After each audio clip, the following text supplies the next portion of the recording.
In the murky depths of the Underrot, one of the most challenging dungeons in World of Warcraft lies Cragmaw the Infested.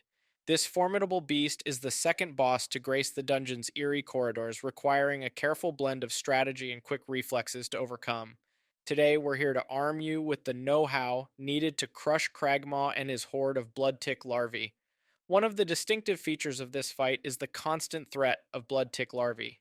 These ground crawling nuisances are more than just a minor inconvenience. Left unchecked, they will metamorphose into additional foes. To prevent this, you must take a hands on, or rather feet on, approach and stomp on them whenever they appear.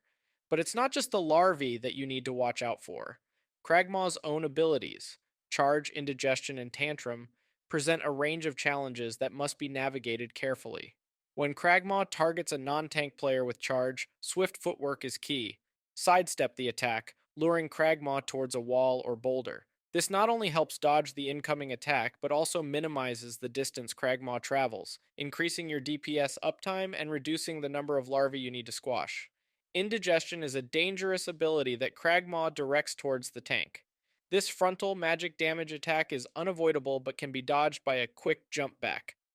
The tricky part, the tank must simultaneously deal with the larvae spawned by this attack and avoid directing it at allies. When Kragmaw's energy reaches 100, he goes into a tantrum, causing party wide physical AoE damage and a wave of new larvae. This is a high damage phase where your party must spread out, each taking responsibility for a quadrant to squash the spawned larvae. Healers, this is your time to shine. Pop those defensive cooldowns and keep your party alive. As a tank, position Cragmaw on the side of the room. DPS and healers should flank him, standing to his left and right with their backs against the wall.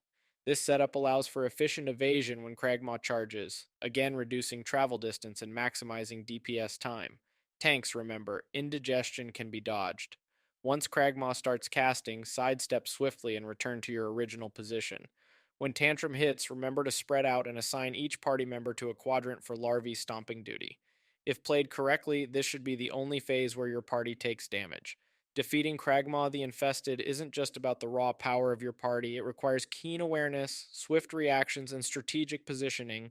Tanks must avoid directing indigestion towards allies and take care of any larvae it spawns.